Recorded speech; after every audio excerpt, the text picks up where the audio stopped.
able to plant just over 750,000 native trees, shrubs, and wildflowers throughout the Rouge National Park. And we've helped Mother Nature to restore over 3.5 million square meters of critical wetland, forest, and meadow habitat. We've also been able to involve almost 70,000 student and community volunteers to help us do all of this work.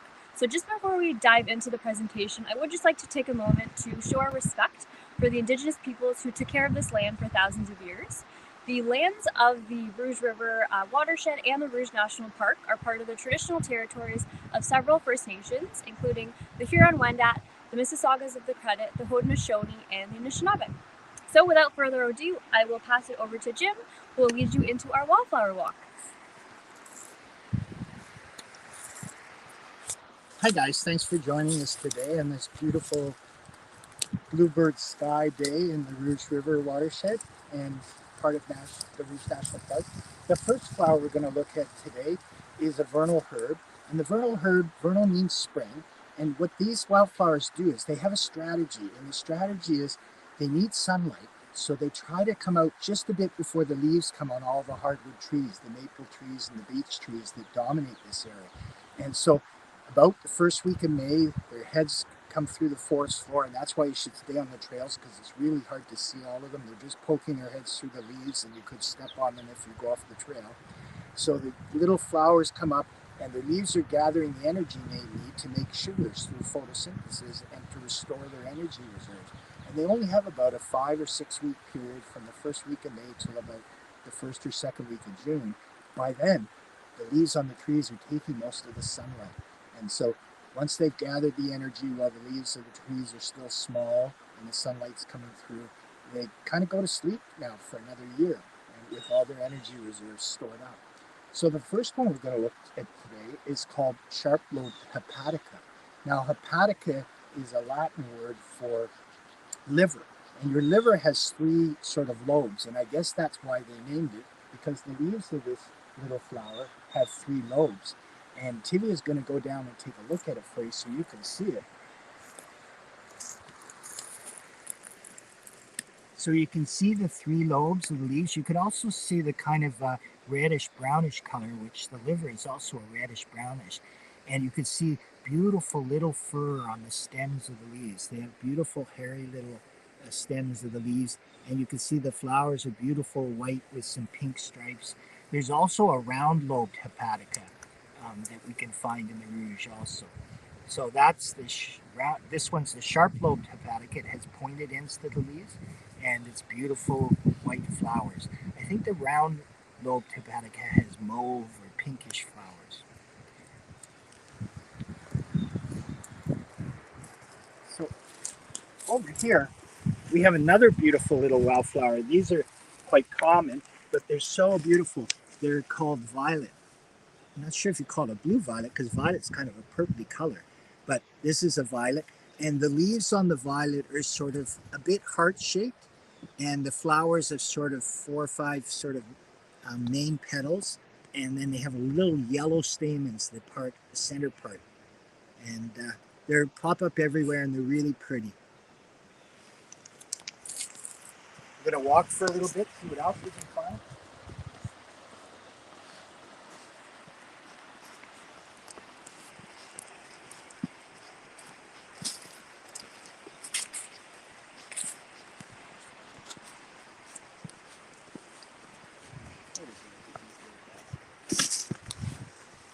So I'm not even sure the name of this, but this is a little grass that grows in the forest.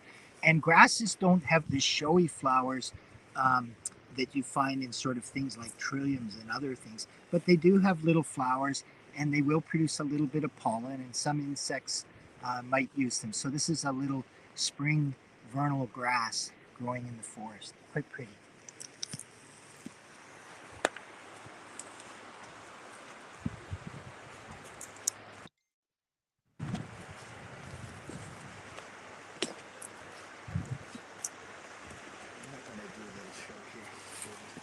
So here's one of the problems that we have in our beautiful forests in urban areas is that too much of the water that runs off from the streets and the driveways gets put into the river and pipes too quickly, and it kind of erodes the slopes. And when the slopes are gone, a lot of the wildflowers are gone too. So we really need to do a much better job of taking our stormwater and using it, putting it into ponds and storing it underground. Otherwise, we end up with a lot of erosion along our streams, and we lose the beautiful lowland areas and the valley slopes that are the habitat for our native wildflowers.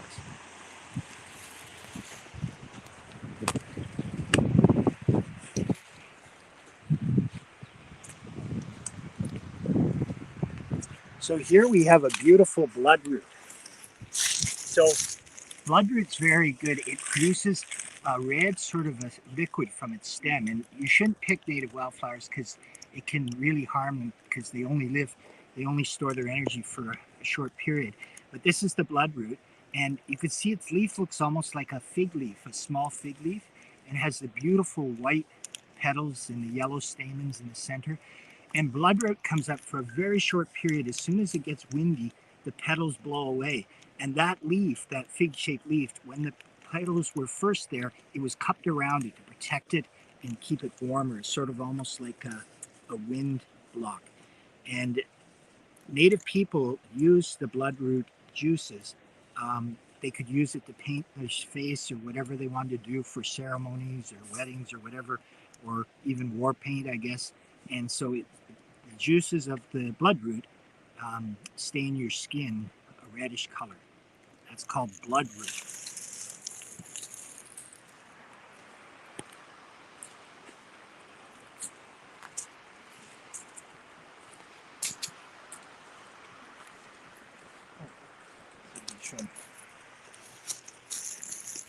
Remember I was telling you about how the leaves cup around the flowers? There's the bloodroot again with the leaves sort of cupped around the flower, and it gives it a bit of protection from the wind so the petals don't blow away. And it probably keeps it a little bit warmer too because it's kind of like it's cozy in that little blanket of the leaf.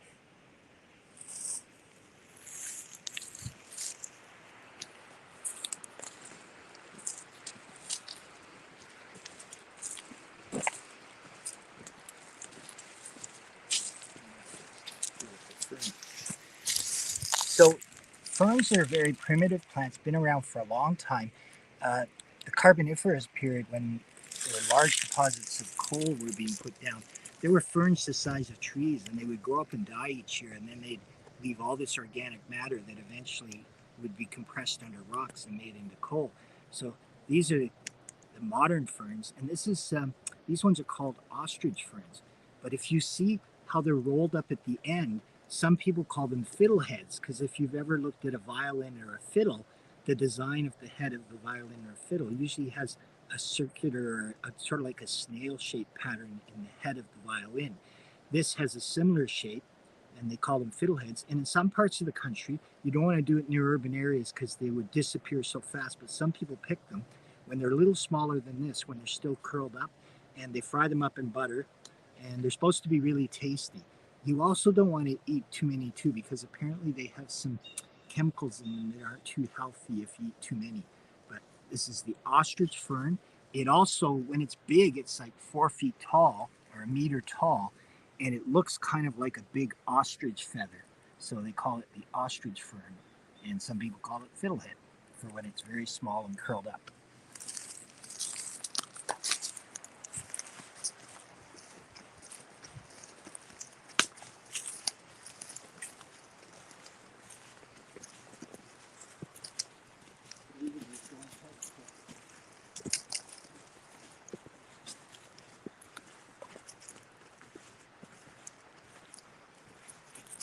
There's some more bloodroot in it. This is another bloodroot, and they're at an earlier stage, and you can see the flower there. The petals haven't completely unfurled, and the leaf is still sort of cupped around it to protect it.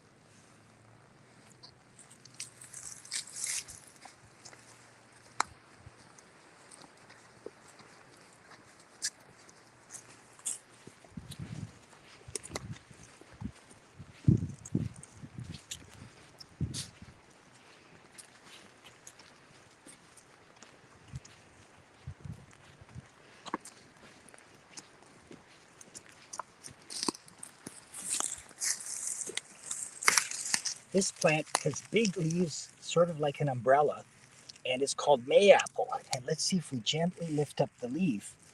Right in the center between the two leaves, there's actually a little bud there, and that'll become a little flower, white flower. I think it's 4 petals. Let me see if I can just get a little right in there. You can see the little bud for where the flower will be, and later on it'll form a fruit, and the fruit's like a tiny little lemon. And I think the fruit's edible, but I think the flower's poisonous. You should never eat things from nature unless you're with a real expert, because some things are really poisonous and they could harm you. And also, when you're near an urban area like Toronto, if people pick things, they'll disappear because they can't take the pressure of so many people damaging them. That's mayapple.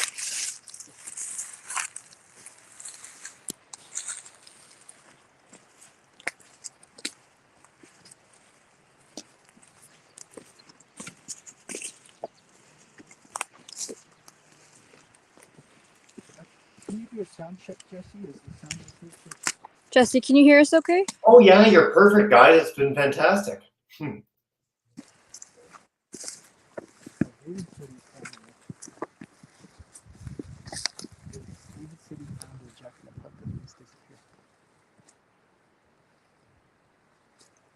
So in this spot, you can see all the ostrich ferns. And when you picture this, when these all come up over 1 meter tall, it'll look very almost tropical. And in fact, in this area, they've shot movies where they put in tropical plants and made it look like a tropical area.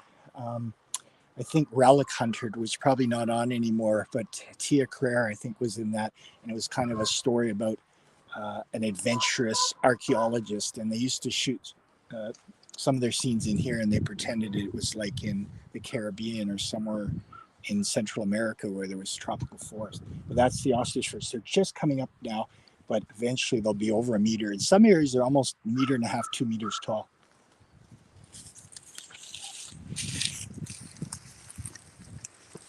David, you found Jack in the Pulpit, so I'll rely on you to Point her up.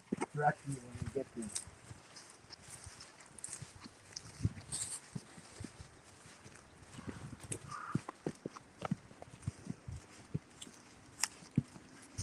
I don't know if you can hear it in the background, but we have some, I think are they ravens, David? Yeah. We have ravens sort of talking in the background. And ravens have moved into the Rouge in a big way over the last 20 years. And they're really interesting creatures. They're very intelligent. They're more intelligent than a dog, and probably than quite a few other animals. You could hear them chatting. They actually have a bit of a language between themselves.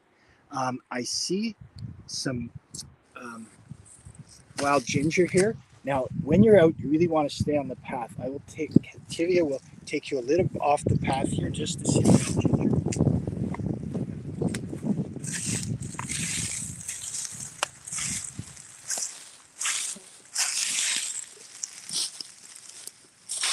So, wild ginger is really interesting. If you lift up the leaf, you see this beautiful sort of reddish, purplish flower, and it lies on the ground for a reason. It actually smells bad. It's supposed to smell like something dead, and it does that so that it attracts beetles and ants to come. And the beetles and ants can crawl right into the flower and carry pollen from one to the other. If you see the leaves, they have this beautiful sort of pubescent hair on them, and you see the stems of the leaves, and the leaves themselves are heart-shaped, and this is wild ginger. Now, native people knew how to use this as a spice like ginger, but it's one of those things where you have to be expert. Native people would heat it and they dry it and they keep it for a while, and by doing that, there's a chemical in there that isn't really good for you, and if you did that, then that chemical became less and less, so it was safer. But if you just take it and use it the way it is, then it's not safe. So native people really knew what they were doing. And that's wild ginger with beautiful heart-shaped leaf, furry stem, furry outside of the flower, and sort of a purpley brown flower that ants and beetles can crawl into to pollinate.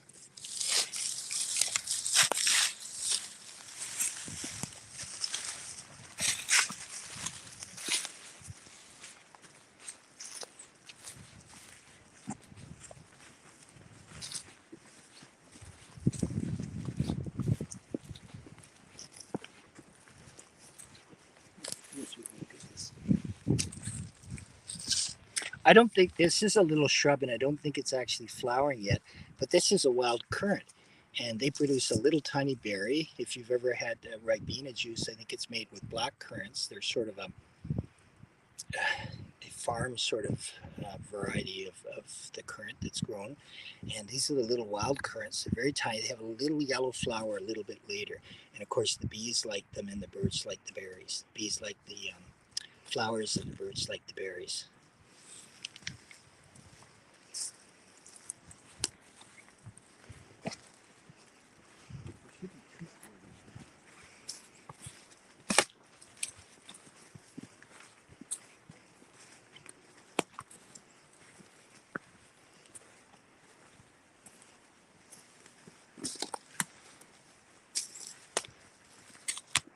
Just right up here, Jim, is the pulpit.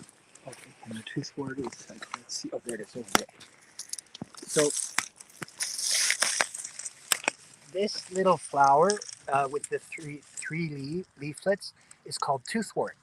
And I'm not sure if it helped to cure warts in your mouth or something, but sometimes people name things for reasons for their medicinal values. But this is called toothwort. It has a little white flower that comes out. There's several of them on a spike, and then they have these three leaflets. The leaves are broken into three leaflets, and that's toothwort, another of our vernal wildflowers.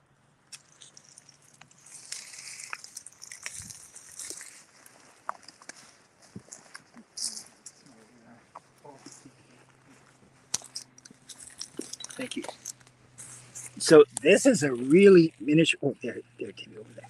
This is the really start in a very small version of a very interesting vernal herb. This is called Jack in the Pulpit, and the reason it's called Jack in the Pulpit is because the leaf sort of makes this enclosure that's kind of like a pulpit at church where a minister stands, and then there's this beautiful purple little spike inside there. So that's the jack, and that's the pulpit. Now these can get really big. This is a tiny one, but they can get half a meter tall, and so the leaves on some of them is almost as big as my hand. And these are really interesting because this particular flower, a lot of flowers, some flowers have male flowers and female flowers, and some male and female are on the same one. This one actually can switch sexes. So for a little while, this one is a female flower, and then it becomes a male. And the reason they think that happens, or one of their possibilities, is it's pretty tough being a female, right? Because you have to have babies, and it's a lot of work and a lot of energy. So for this flower, the seeds on this flower are orange, and it produces about 50 of them, and the size of the seed pod would be bigger than my thumb. So that's a lot of work. So after a Jack in the Pulpit has produced all those seeds as a female flower, it switches back to being male, and it's a lot easier being a guy, right? You don't have to have babies. So then it can store up energy in its roots, and it can, once it has enough energy, it may switch back to becoming a female, and then it can have seeds again. So this is a tiny little Jack in the Pulpit with that beautiful purple color. It's really, really pretty. Some of them are more green than purple, and some are really dark purple. This is a tiny one. They can get at least 5 times that size, maybe 10 times. Thank you, David, for showing us that. There's also some early spring migrating birds popping about What are you hearing, David? I don't know if you've been able to hear it on your end, but there's the American goldfinch. It's pretty big mainstay of the Rouge. We have them almost all year round. Some might even stay because we got that warmer climate down here. But it has a great little flight call. It does this little dip in the air. When it does the little dip, it goes potato chip, potato chip. So you can remember the American goldfinch as the potato chip and dip bird. It's fantastic. Thanks, David.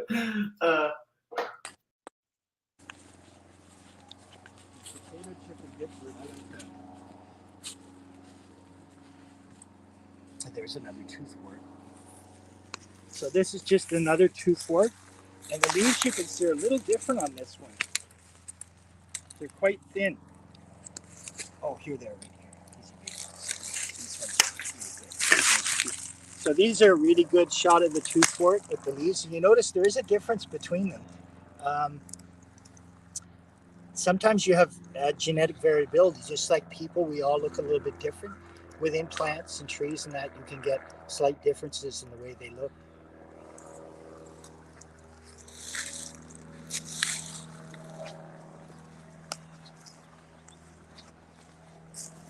This is a little violet, but it's not the blue one. So here's a pretty little violet. This one isn't the blue one, I don't think. This one's more of a mauve color, but it's also a member of the violet family, Viola. Quite pretty.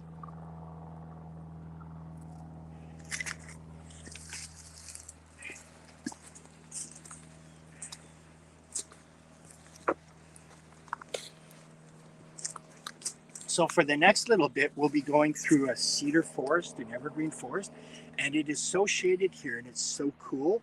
And the needles that fall off are a little bit acid that we won't see many of the flowers in here. But in another couple of weeks, what you might see in here are some beautiful orchids like the lady slipper orchids. So there's ones that are yellow and ones that are pink, and they can tend to like areas like this, but we're not going to see other wildflowers very much for the next little bit of the walk.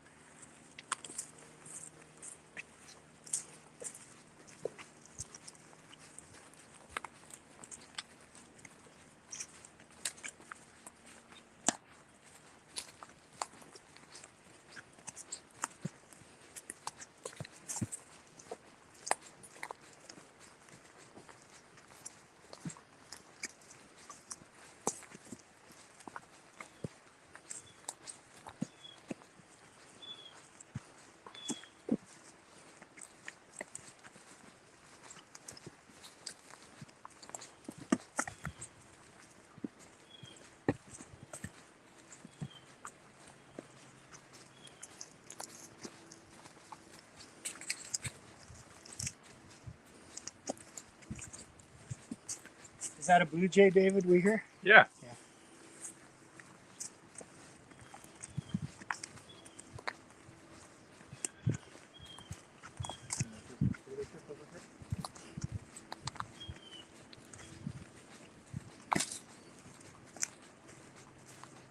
Could everyone hear that? There was a bird there that went zee zee zee zoo zee. That's a really cool little warbler that just came in, migrated in, called the black-throated green. And I don't really have much more to say about it. It's got this like obsidian black throat, and then actually more of a yellow plumage on the back. But it's a really cute little spring warbler. Did we hear it last year at this time in here? Yeah, I think so, actually. There it goes again. Z, Z, Z, Z, Z.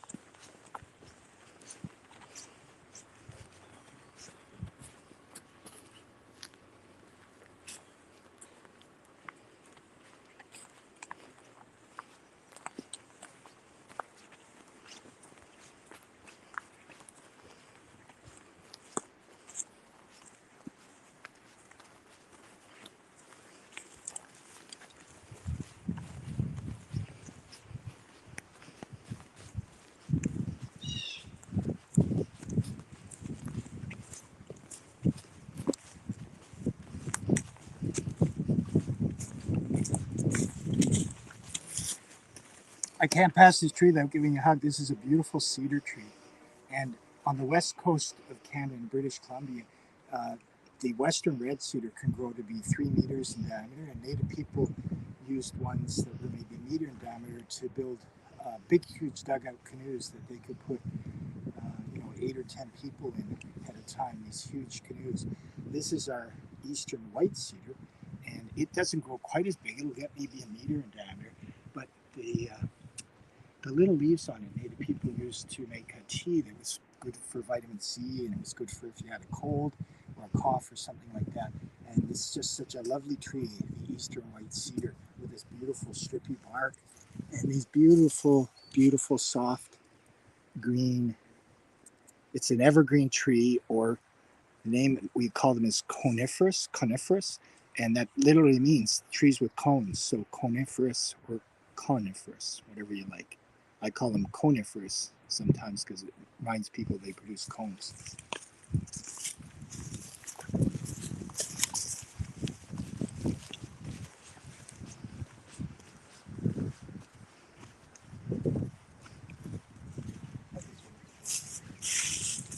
So this isn't a vernal herb, but this is a little shrub that will have flowers soon. And this is called alternate dogwood. And the branches come out in sort of layers. So there's a layer of branches, and sometimes they curl up, sometimes down, and then straight, and then another curl.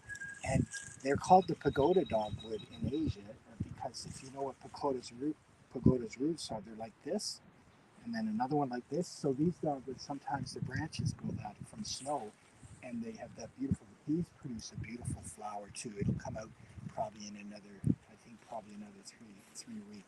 Not really a vernal wildflower, but one of the beautiful flowering shrubs that comes out in about another 3 or 4 weeks. Alternate dogwood.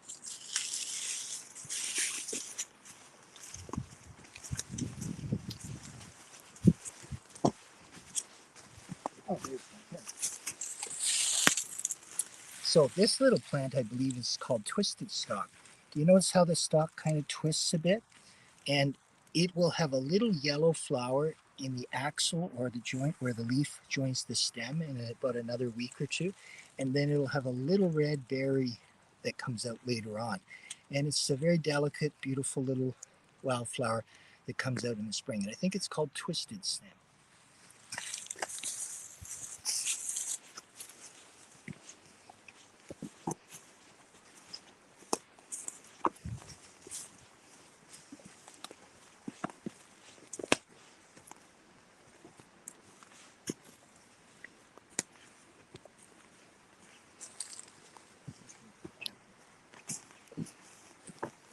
Oh, yes, thank you.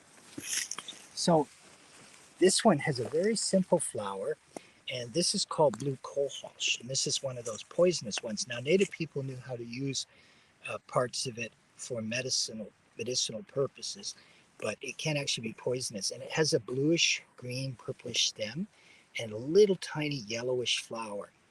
And I think it's called blue cohosh. I think that's spelled with a K.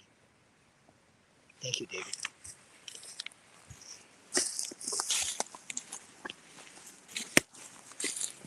Now, these ones aren't flowering. You have to, sometimes you're lucky and you find them. This is a lovely member of the lily family. I think people call it lily of the valley, and it's Myanthemum canadense is the big fancy name, the Latin name. And when its flowers come out, it smells so good. It smells a bit kind of like orange blossoms or things like that. It really has this beautiful perfumey fragrance. And so that's called lily of the valley. It's not out in bloom yet. It has a little white flower that is sort of bell, droops down, and it's a bit like the shape of a bell. And that's called lily of the valley.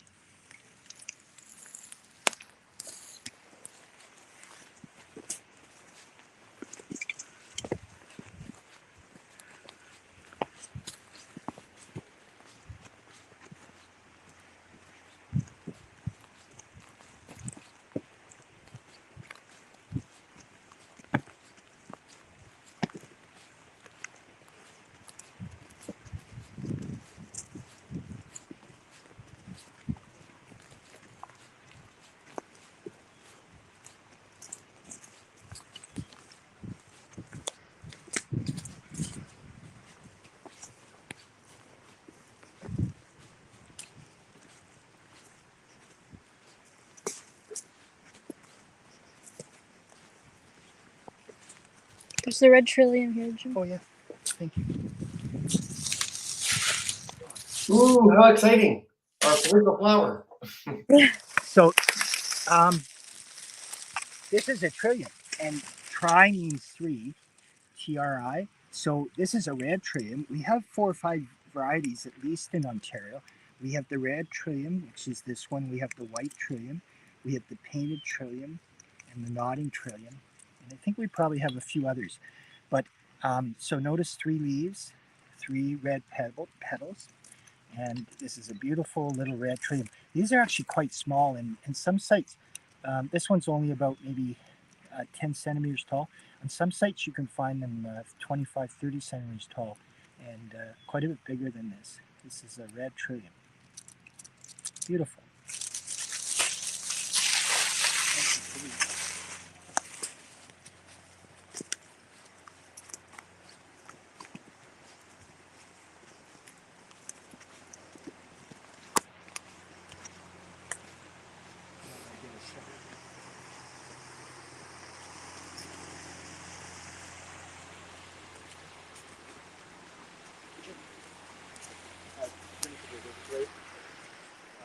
Oh, good.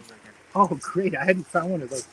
Good. David found one out. They should be out by now. On some sites, I've seen so many of these. This is a really common wildflower on many sites, and it's called the Trout Lily. So when the fishermen come out, the trout come up the streams, usually in the first couple weeks of May, and these are blooming around the same time. But also, if you look at the leaves, rainbow trout have sort of a greenish with red sort of splashes a bit on their sides. And so I guess it looks a little bit, not completely, but a little bit like the colors of a rainbow trout, the greenish and the reddish brown. But it comes out at the same time as sort of the trout season open. It has this beautiful yellow flower. I'll just see if I can, with a twig, just lift it up so you can look into it gently.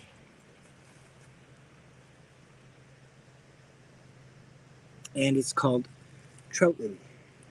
I think the Latin name's Erythronium canadensis. Big name, but that's Trout Lily. Thanks, David. I missed that.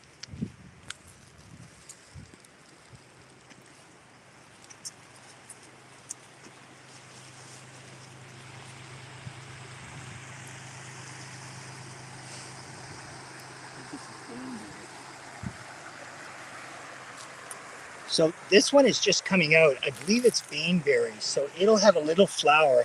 What's really noticeable is later it'll produce a bunch of white berries with little black spots on them. So it's called doll's eye because the berries look just like the eyes of a doll. So it's Beanberry, I believe. And there's two types of it. There's sort of one that's got reddish berries and one that has white with the black dot on it. Beanberry.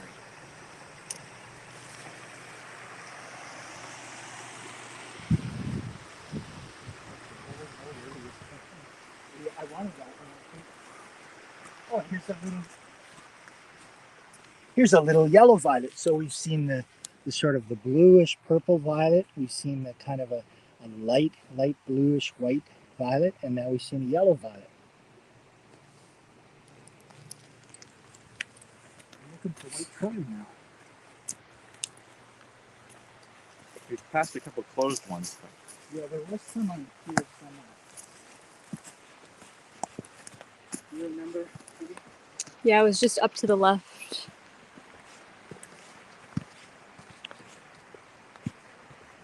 This is our rugged adventure section of the broadcast today, straight uphill. Very exciting. We'll do a few more quick discoveries, and then if you guys want to do questions, we've got about 10 minutes to go, and we want to make sure we cover as much as humanly possible, but let's go explore and see what Jim's got for us. So this is the white trillium. Now it's not out yet. You can see the 3 green leaves, but you can't see the 3 white petals. So it'll probably later today with the sunlight and the weather getting warm, it'll come out. And these ones are fairly small. That's why if you pick them, you never should, because they will get smaller because they can't store up enough energy. So if people pick them, they'll go into shock for a couple of years. They might die, but they certainly won't be able to have enough energy for flowering. So you never want to pick them. When you come into a natural area like this, you just want to take away memories and photographs, and you want to keep your footprints on the path and tread as lightly as you can, because this is Mother Nature's house and we're guests in it.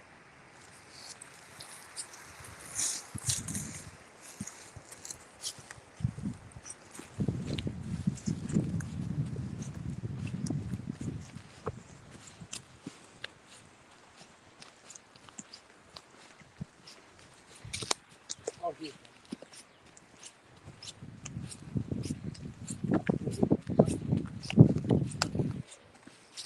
So after this flower, we can go to questions. This is a white trillium that's just starting to come out. And trilliums have like almost like a little bulb underneath the ground. And they store their energy when they Their leaves gather the sunlight before the tree leaves come on, and they take that energy and sugars they make from photosynthesis down, and they store it in the roots. There's one we didn't see today, which I really like, called Spring Beauty. And they have a tiny little bulb, and their flowers are gorgeous. They're white and with pink stripes. And I've watched chipmunks. They like to eat them. They gather them up and eat the little bulbs. Sometimes they put 5 or 10 in their mouth, and their mouths are all big and swollen from all the little Spring Beauty bulbs. So we can answer your questions now, Jesse. If you like, I'll stand beside this beautiful white pine tree. This is our tree. Remember, the white trillium was our provincial flower. Yeah. And we're here with a white trillium and a white pine, our provincial tree. Well, couldn't be more fitting than that if you tried. What a cool adventure. So nice to see so many amazing plants again. And you're making me very jealous. I really want to get out for a hike now, but I got to hang out for a bit and inspire all our kids. So let's dive in with our questions. I guess one of the first questions, I've been seeing this in the news a lot lately, and you're very confident when you walk around and go check the flowers, pick them up. You know what you're looking for. Are there any plants that people should be wary of maybe when they go outside? Anything poisonous that people should be, I guess, ready to look for?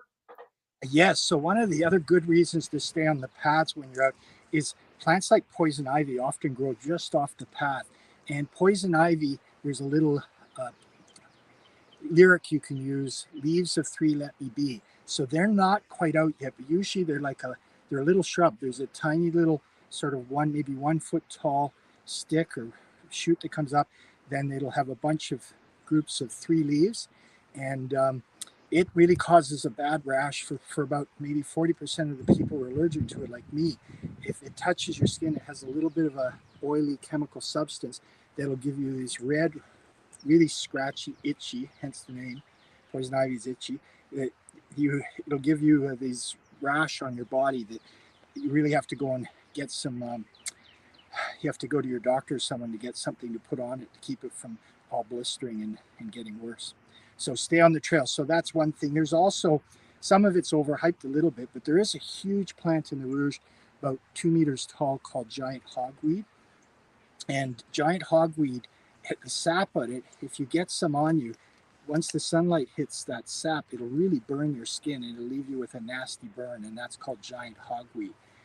So those are 2 to watch out. I'd say poison ivy is the most common one. Yeah. So the other thing is wear long pants. And, when you come back from a hike, put your clothes in the washer and maybe polish up your boots so that if there's any poison ivy juice on it, you don't get it on your skin. And if you polish up your boots, you just look extra snazzy next time you go out in the woods as well, which is pretty fun. Jim, I know this is a tough question. Do you have a favorite plant? We always get this question for you. Maybe it changes minute by minute with someone with your experience, but I'm curious. I love a lot. I love the white pine trees because they grow they can live to be 300 to 400 years old. They can grow to be 2 meters in diameter. They all are a little different because some of their branches break off in snow or windstorms. So they all have, kind of like we have a fingerprint that's different. They all have a different sort of shape to their canopy and their branches. So I do love white pine. But a friend of mine said this, and who's a really good ecologist, John Riley. He wrote a good book called The Once and Future Great Lakes.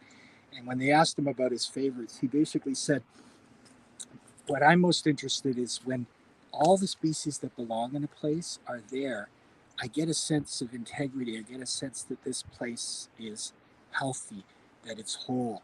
And so when I see all these little wildflowers today, I get a sense that this place is still healthy. So each one of them is a friend, and together they make up a community that I really love to see together. What a beautiful reply.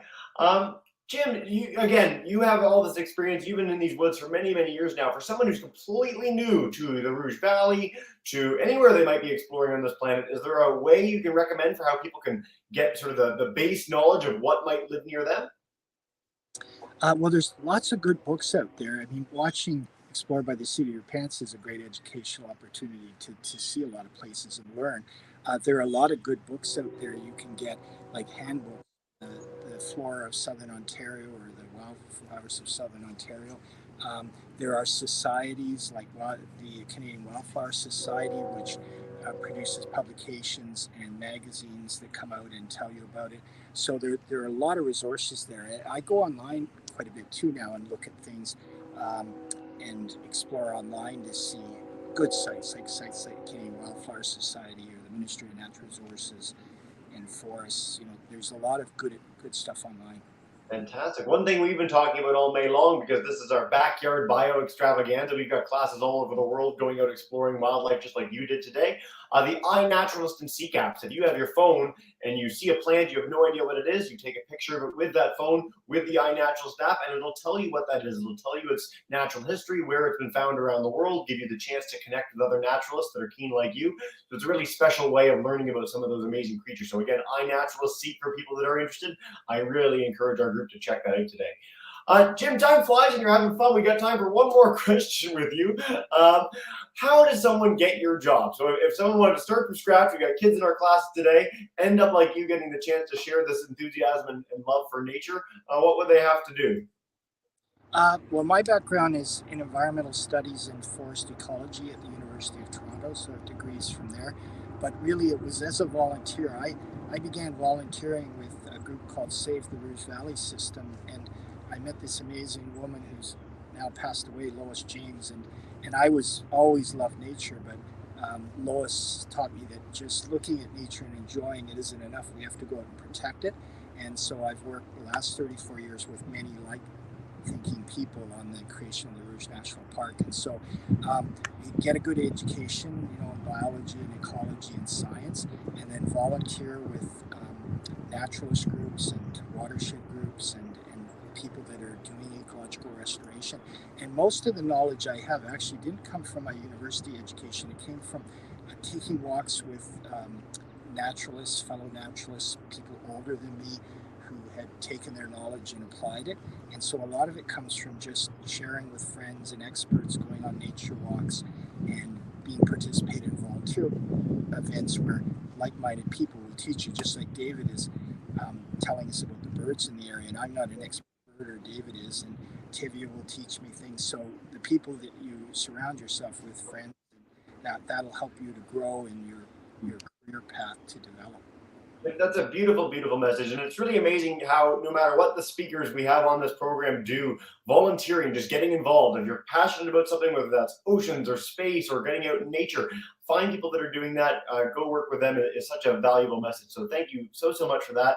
I want to stress for our classes too, again, all month long, if you want to be like Jim and get out exploring, we've got backyardbio.net on the go. We've got tons of classes from around the world already sharing their pictures and enthusiasm for nature, just like we got the chance to see in the Rouge today. And if you want to learn more about the amazing Friends of the Rouge Watershed, friendsoftherouge.ca, one-stop shop for all the incredible info about the work that they do to help protect this really, really special ecosystem, again, in a city, which is so amazing to see all this diversity, all this life so close to a major urban center.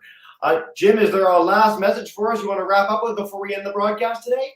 I guess if there's other things you could do, one thing you could go to our Rouge National Park Friends website, and there's a way to send a letter to politicians and people to encourage them to restore forests and wetlands so that the ones we have aren't overused. There's so many of us that near the city we need to have a larger inventory of forest and wetland areas so that we don't love them to death. So in the Rouge, we need to put back some more forest so that all the people who enjoy it will have more space to enjoy it. That is fantastic. We've had so many of our programs, again, whether it's urban, it's local, we've got all our Ontario classes, or global, the idea of rewilding, making sure that we leave space for wildlife, leave space for animals. So I think that is a beautiful place to end. Jim, Tivia, David, the whole Friends of the Rouge team, thank you so much for joining us today. I'll say farewell for now, but have a wonderful time, everyone, and keep up the amazing work. I'm certainly inspired, and I hope to have you guys back again soon. See you later, everyone. Bye for now.